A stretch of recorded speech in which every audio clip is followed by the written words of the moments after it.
Meredith with the Weekly Feed, and next to me is Conor Oberst. Hello. Hi, dude. Hi. How you doing? Good to see you. The introductory handshake. Yeah. It's cool to see you. You've got the new record, Upside Down Mountain.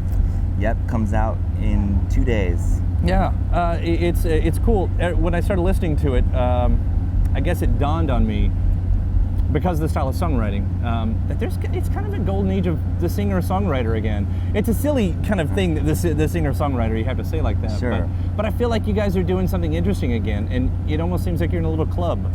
I hope so. I mean, we were talking about our friend Jim and M. Ward, other old friend of mine, Jenny Lewis, who's a great songwriter. She's putting out a record this year. So, yeah, I don't know.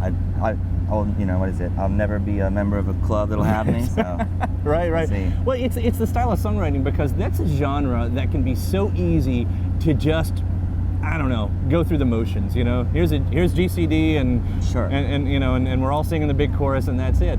But as I look around, what you're doing, it's different, and you've always been different. But at the same time, it's like you get guys like Josh Tillman of Father John Misty. Yeah, I love that record. We were talking about Sam Bean of Iron and Wine, and what's going on there, and it reminds me, not that we were alive back then, but of those days of like Lee Hazelwood. Sure. What he was doing, obviously Leonard Cohen, and it is cool. I mean, you could fall into those traps, but you don't. Yeah. Well, that's good. Yeah, I mean, I definitely think of my songs as sort of, at their core, sort of folk songs. So they, the words and the chords and the melody are usually pretty simple, and the lyrics are, the lyrics.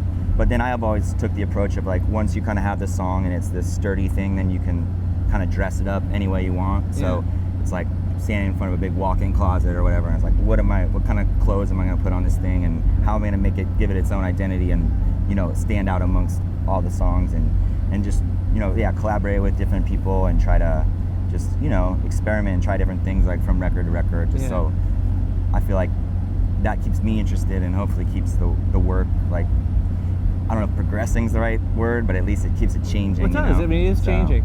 And you've always had a good air of poetry to your lyrics. Are you super critical that you say, I can't say that, it's got to be better than that, I do spend a lot of time with the lyrics, and I've learned over the years it's definitely good to go back and revise, and a lot of times I'll write more verses than I need, I'll write 8 or 10 verses for a song, and then pick the 3 I like the most, Dude, and so many people have trouble just getting through, like, what's one verse, Yeah, I mean, that's one thing that I've it's been something that's come somewhat easy to me, but I know I have a lot of friends, songwriters that are like that are that's the hardest part for them. But for me, like, the hardest part for me is coming up with a melody that I like, a vocal melody that I like, that like I think is like catchy enough to like warrant a song, So that's the hard part for me. There's a special moment on Upside Down Mountain, Artifact number 1. It's like, I looked at it, I was like, that's a love song. Yeah, absolutely. That's a love song, and that's like, love songs are the most cliche form of this type of music and everything. Sure. But there's this entire slant to it where it's like, that doesn't sound like any other love song, and you've got to read into it. Oh, well, thanks. I mean, and is that something, like, again, are you looking at that and going, I can't just write I can't just say I love you in the chorus, Yeah, I mean, to me, it's like a lot of it's like telling stories and painting little vignettes of life that, like, it's kind of making observations as I go through my life, and then a lot of times there'll be a delay between like when I like sort of think about something and when it actually appears in a song. So it all kind of goes back into the subconscious and gets blended together, and then comes out through sort of the miracle of creativity, which is like, there's still a big amount of mystery to writing songs to me, like, where does it get, you don't know where it comes from. Yeah, and it's more about being patient and kind of creating like a fertile, like, mental landscape where the things can like grow, because if I could sit down and write a song I liked every day, like, of course I would do that, but that's not how it works, So you gotta, it's about being patient and like, it's interesting, like, experiences or observations, sometimes it'll take years before they like appear in a song, and I'm like, when I write it, I don't even know that's what I'm talking about, and then I realize, I'm like, oh, that is kind of I guess that is what that's about, So yeah, it's kind of still, there's no method for me. For sure. When I listen to it, I guess, I don't know if it's fair or not, but it seems like, okay, this comes across as your Papias record. And then with all of what's gone on in your life in the past couple of years, I started thinking, it's almost like your Nashville skyline. I'll take that. I'll take that. I mean, that was a time when Dylan, I mean, sure, he was trying to get away from a certain image and everything, and I don't know, to a point you do have that dual image that you carry with you. He does Lay Lady Lay, which is like, I don't know, that's the 70s pop song of Bob Dylan right there, it's a great song. And when I hear, Hundreds of Ways, that's kind of how it comes across. That's awesome. Yeah, I mean, I didn't think of it in those terms, but sure, I think, this, a lot of times for me, like, it's sort of like a pendulum effect, and like the last kind of proper record I made was like with Bright Eyes, The People's Key, which was, the words were real cryptic, and, it was like kind of just some sort of... It was almost like thematic in a way. Yeah, it was like some far out kind of like sci-fi shit going on, and so after doing that, without even thinking about it, as I wrote these songs, which was like over the course of like 3 years, they kind of took a more like conversational tone and like a little more, I guess maybe straightforward is like a way to put it, or relatable or something. So yeah, it's kind of just the way it worked out, but it does, and I guess that makes it a little more folky or singer-songwriter. Well, I mean, like I said, it comes out of this great album. It's also interesting that this is the moment, this is your major label move right here. This is a major, like, okay, yeah, it's your catchiest record, and it's a major label. What better timing? Yeah, well, that's great. But I guess the cool thing about that is you've always been the DIY guy, Why is now the time? Why was it time to finally say, let's do this? Let's get in bed.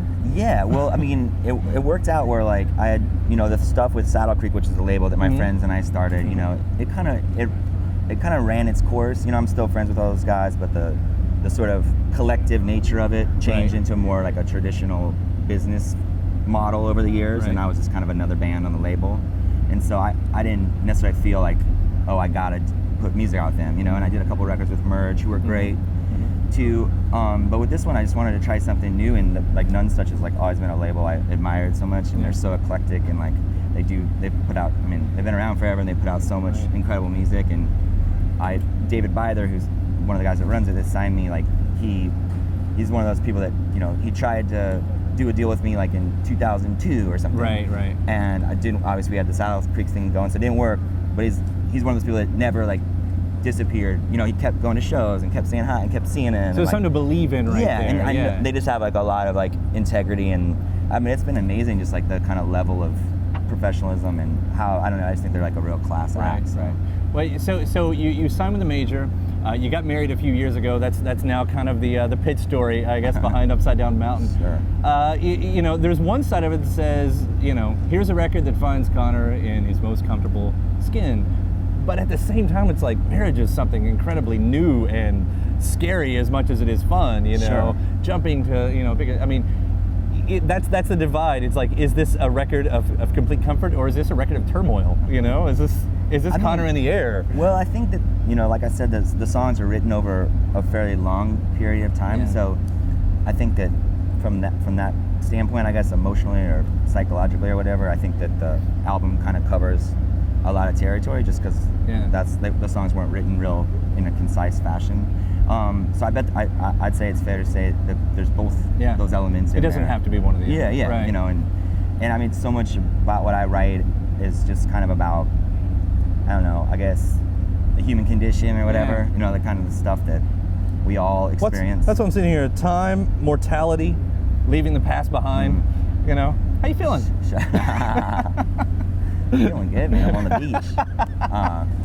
No, I mean, some of the stuff I guess is maybe a little like heavy, but I personally like, I like songs to me that like where I walk away with like ideas. Right. Like I'm saying as far as other people's songs, like like someone mentioned, like someone like Leonard Cohen, like that's a great example.